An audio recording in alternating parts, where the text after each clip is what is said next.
Well, hello, everyone, and welcome again to the podcast. And I'm happy for you to get to know today Jessica Patching Bunch. Welcome, Jessica. Glad you're with me. Hi, thanks so much for having me. Yes. And so, one of the things that Jessica is passionate about, and I'm really looking forward to diving into this conversation, is just the mind body connection and kind of her work around that. So, Jessica, as I start with everyone, tell folks a little bit more about yourself and how you've landed where you've landed. Hi, yeah. So it's a long journey, and I always try to be succinct, but it is, started when I was younger. I had a lot of stress related illnesses and issues that I would see doctors for, and they would tell me, this is just stress and kind of leave it at that. Have less stress. And at that point, I didn't have the education that I do now, and I didn't understand that that was even possible. I thought, my life is stressful and this is terrible advice. I don't know how to do that. And I'd always been really interested in psychology and just kind of human behavior and why we do the things we do. Mhm. And so that was my study in undergrad. And I kind of stumbled on a neuroscience class, and that kind of put me on that trajectory. I thought this has so many answers that I'm looking for about the biological underpinnings for some of these, behaviors and things. And so that's the route I went. And I now work in neurodevelopmental research and have for some time, and learning about how the brain works, how the body works, how the nervous system works has been so useful for me personally in being able to identify the things that I can do to help manage and mitigate some of my stress and anxiety.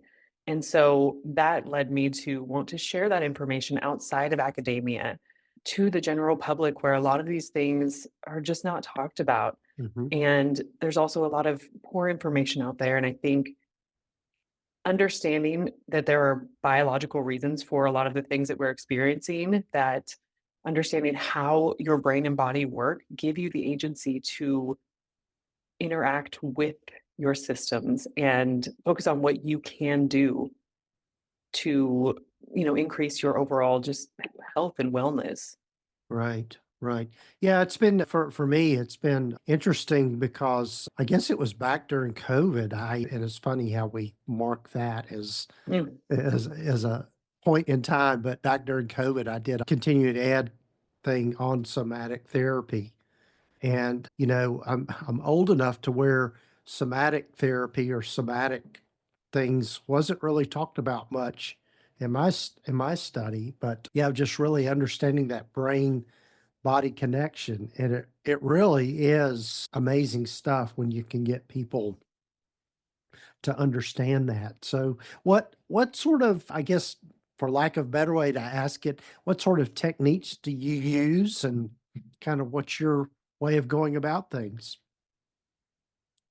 So I always start with breath work as a foundation, which I think getting people maybe comfortable with that, or there are a lot of skeptics, try just Mhm. having people again understand the physiological response and how that is actually changing your responses in your body.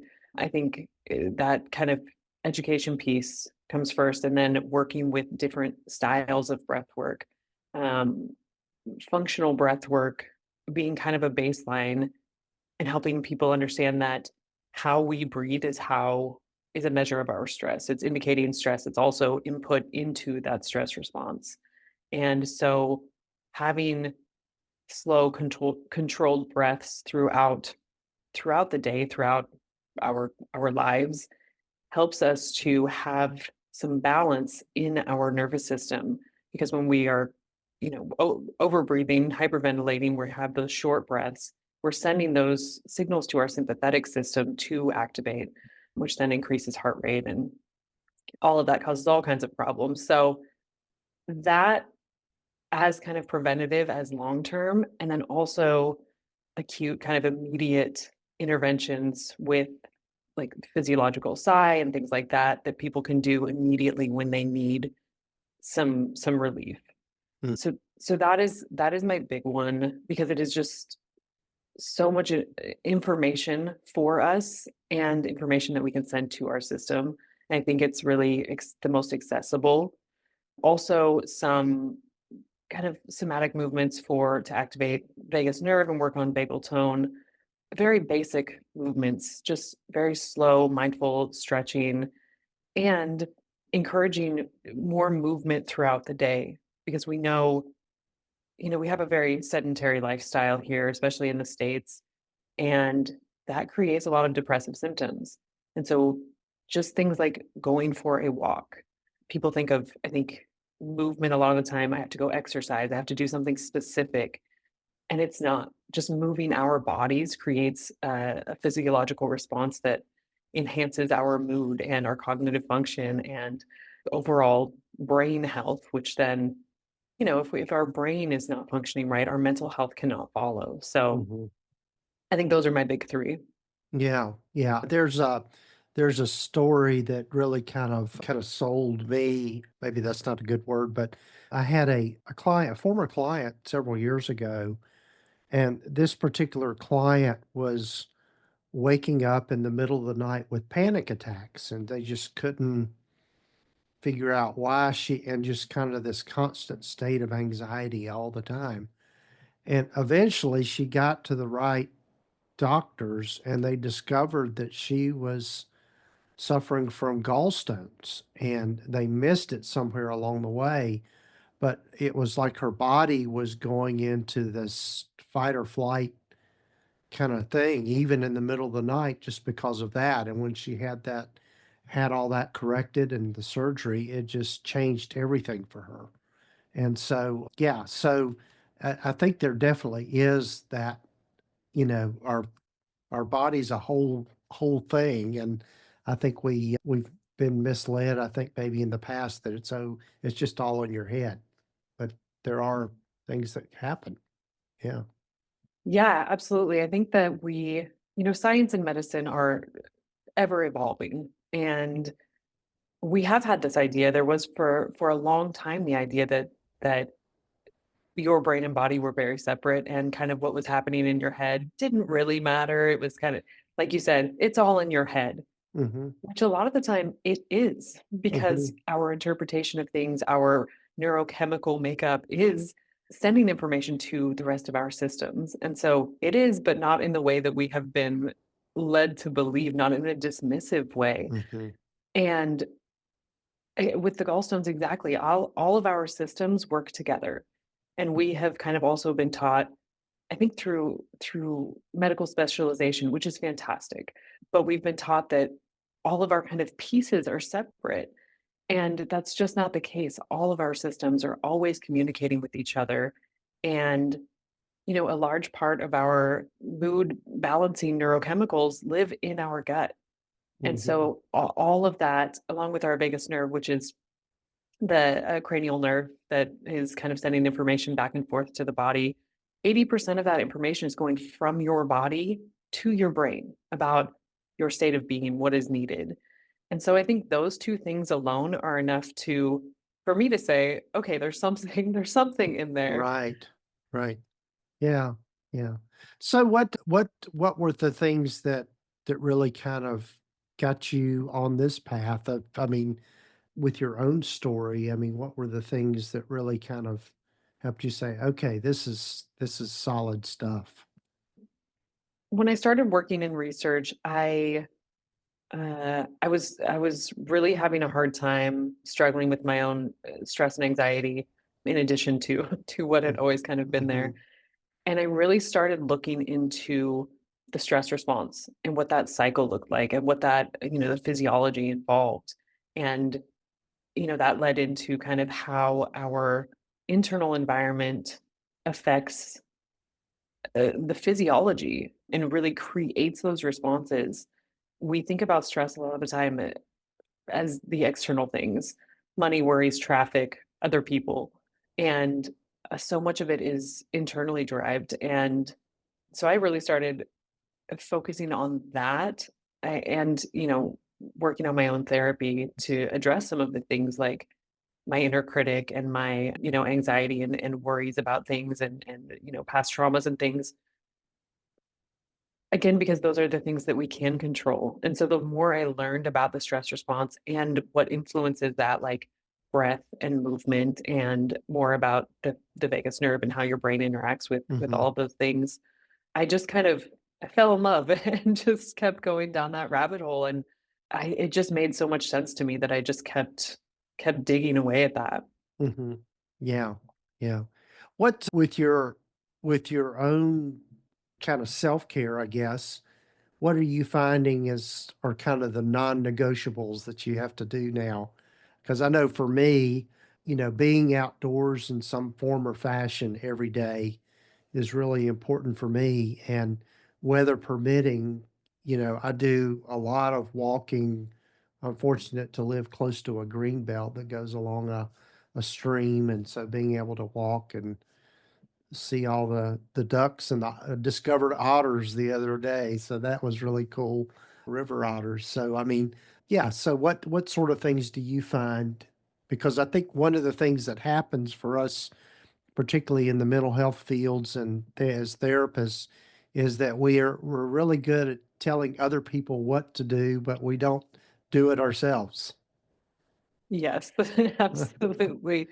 And, I do notice when I'm like, "Oh, I'm feeling really overwhelmed," or I'm starting to see a lot of anxious symptoms, and I I have to reflect, say, "Oh, I have not been doing these things that I Mhm, know, I need to be doing." And, um very similar. My non-negotiables are movement every day, and that looks different depending on I live in the Pacific Northwest, and it is beautiful, and when I can be outside in nature, I absolutely do, but it rains a lot here, and mhm, so sometimes I don't wanna go out there in that, so it will look like more, indoor movement, whether that's going to the gym and just walking on the treadmill.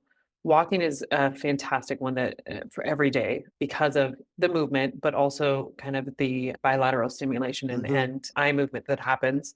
So walking and then sitting in silence first thing in the morning with my breath and practicing some kind of balanced breathing because we don't get a lot of silence in our day mhm, and we are overstimulated all of the time. So giving myself that in the morning to prep into the day where I'm not immediately stimulated and mhm, going into all of the stressors of my day.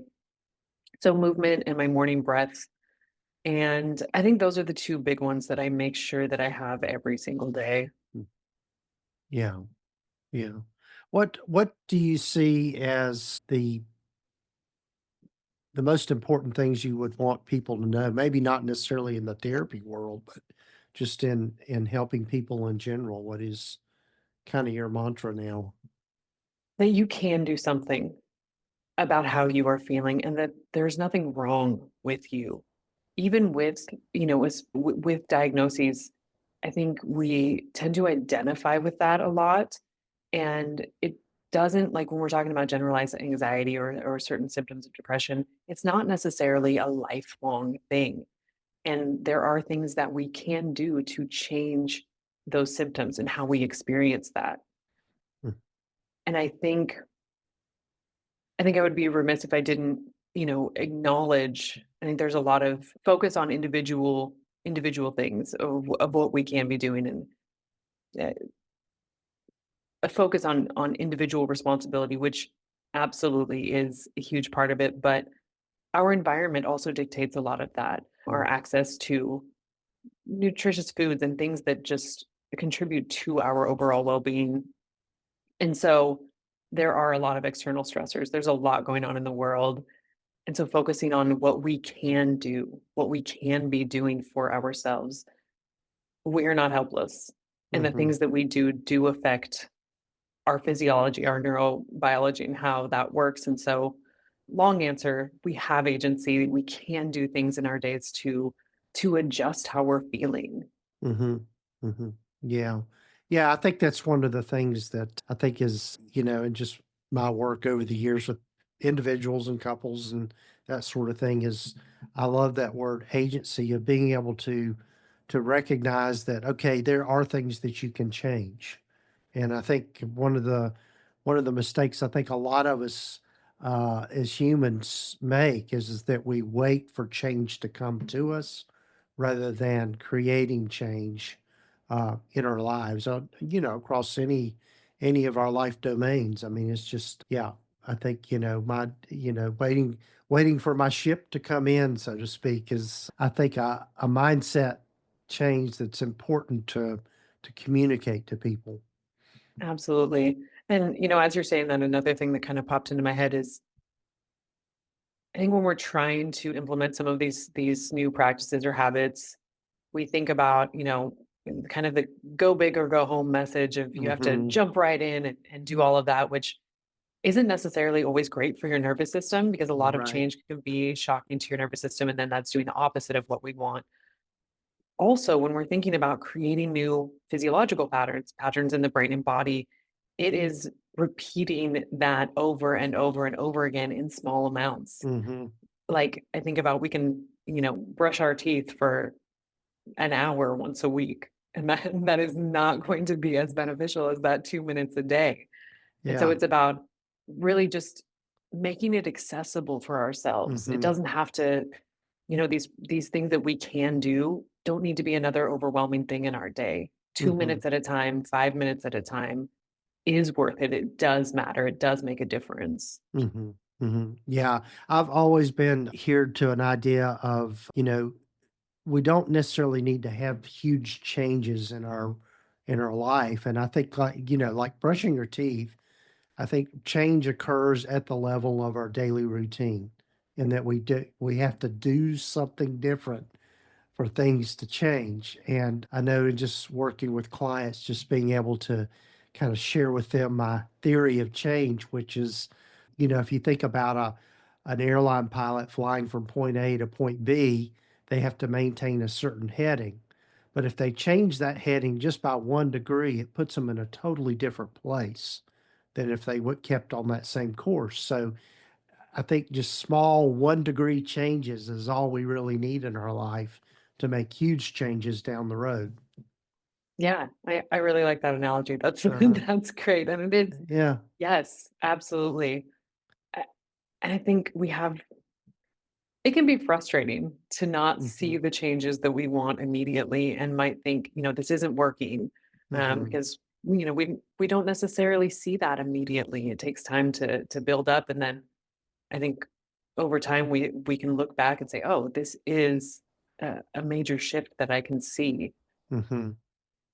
It does take time. Yeah, it does. Yeah, and that's again going back to what you said earlier, we have a culture of instant gratification and instant change, but I think being able to get into that mindset of change occurs gradually, and we just make little tweaks along the way that create that change. So, yeah. Yeah, Well, and Jessica, I've got to be respectful of your time. And what sort of parting thoughts do you have? And also tell folks a little bit about your practice and how they can get a hold of you if they want to have a conversation.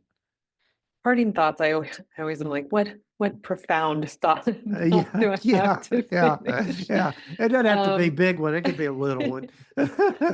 like we have just talked about. Yeah. I think if I have any kind of parting thoughts, it is again just to reiterate that some of these symptoms and feelings and things that are going on doesn't mean that something's wrong. It's just a part of being human, experiencing all of these different things and how we interact with that and the things that we do to respond to that makes all of the difference. And Mhm. there are things that we can do for ourselves.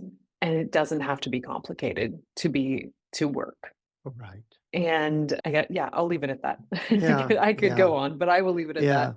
Yeah. Yeah. And Yeah. Go ahead. Yeah. just to get a hold of me, I do a lot of free content on Instagram. I have also my own podcast, Brain Body Resilience. Okay. And then I do have a website, which is www.brainbodyresilience.com. And that's where folks can find me for kind of, staff trainings and more. along those lines as well as personal meanings. So those are probably the best ways to find Oh, me. okay, awesome. And we'll have links in the show notes and the show summary about that. I'm looking forward to listening to your podcast. And I'm so glad you joined me on this podcast. And hopefully, we'll be able to have another conversation here soon. Yeah, this was great. Thank you for having me. Yes.